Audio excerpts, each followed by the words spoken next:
Washington is once again at the center of West Asia diplomacy. President Donald Trump is hosting Israeli Prime Minister Benjamin Netanyahu at the White House. The high-stakes talk is aimed at pushing a Gaza peace plan. This is Netanyahu's fourth visit to the White House since Trump returned to the office in January this year.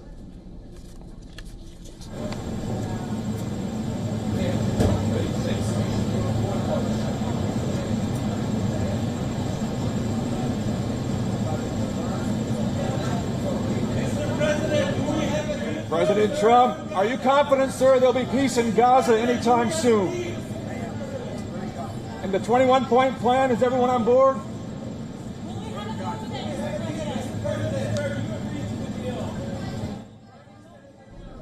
The talks come amid weeks of heightened tension, deadly clashes along the Gaza border, and an escalating humanitarian crisis. For Trump, the meeting is a chance to present himself as a deal maker who is determined to bring peace where decades of diplomacy have failed. Trump has proposed a 21-point peace plan to end the Gaza war, free hostages held by Hamas, and disarm the Palestinian group following talks with Arab and Muslim leaders last week. In fact, he teased a possible breakthrough on Sunday. The president posted on his Truth Social that all are on board for something special, first time ever, we will get it done. For Netanyahu, it is critical to shore up his country's most important relationship as Israel faces growing international isolation, but he has given little reason for optimism in the recent days. In his address at the United Nations General Assembly last week, the Israeli Prime Minister vowed to, quote, finish the job against Hamas, a stance that has been reiterated for almost 2 years now.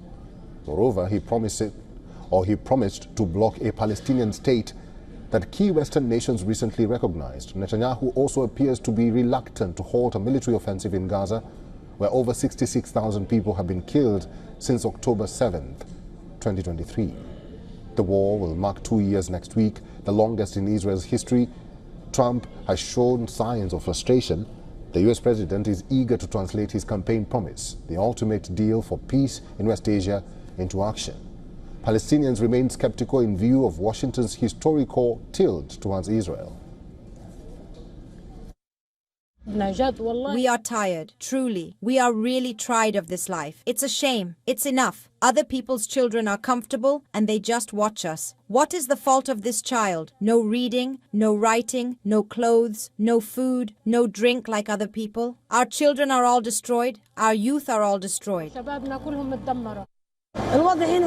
The situation here is very bad, and we are afraid that they will storm and invade here. My sisters and I are appealing to leave to the south, but we need a paper to give us an ambulance to transport my children. We are sitting in a death trap here. We are fighting death here, and we go to the south, and they shoot at us there too. We have no life. Netanyahu, on the other hand, is under mounting pressure from the hostages' families. As Bibi met Trump thousands of miles away, protests are unfolding in Tel Aviv outside the US Embassy.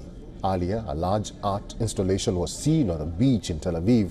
It shows images of Trump and Netanyahu with a long nose facing each other. The art has a message which reads, "Don't be fooled again." The US president says a deal to end the war in Gaza is likely. But what's on offer is politically problematic for Netanyahu. The outcome of the meeting is likely to depend on how much pressure Trump is willing to put on the Israeli Prime Minister to accept a deal on which both Israel and Hamas are still not sold. Trump calls it a moment of opportunity. Netanyahu calls it a necessity. But the people of Gaza, who are reeling from a United Nations classified genocide, will be watching the meeting closely. Will this meeting produce tangible steps towards easing the Gaza crisis, or simply add to a long history of failed peace bids? Let's talk to our correspondent, Susan Tehran, who's now joining us live from New York. Susan, good to see you again. There was something off or strange because we saw President Trump receiving Israeli Prime Minister Benjamin Netanyahu at the White House, but there is no Oval Office sit-down. Did you notice that? I did. I noticed that. It was in the president's schedule. However, Eric, they're supposed to be holding a press conference in about an hour from now. It appeared that they wanted to have the discussions prior to joining the press later on. Those discussions, of course, are behind closed doors. There were reports that prior to meeting Netanyahu, President Trump spoke with the Qatari emir about this 21-point peace plan that the United States is proposing.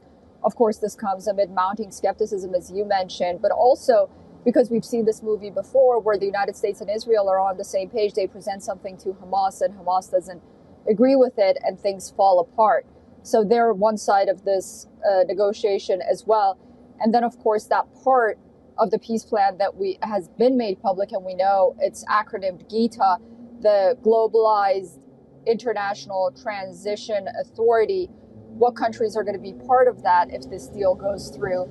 There's highly likely that Turkey is going to be involved as well. So a lot of moving pieces. Perhaps that is why they didn't have that Oval Office sit down, and they're expecting that big press conference after, which a lot will be revealed. Revealed indeed, and we saw the US President Donald Trump. He's quite confident about this meeting. Did you read his body language and the Israeli Prime Minister's body language as well? Yeah, they were very confident. Netanyahu seemed to be more in a rush to get into the Oval Office. President Trump sort of signaling to reporters that he thinks a deal is in hand. He mentioned that during the weekend, and Netanyahu, in a few interviews here in the United States while he was here during the weekend, said that he hopes that there is going to be some sort of peace plan. But the release of hostages is top of the agenda for Netanyahu and, of course, for President Trump as well. All right, let's wait for that press conference. That is our correspondent, Susan Teherani. Susan, thank you.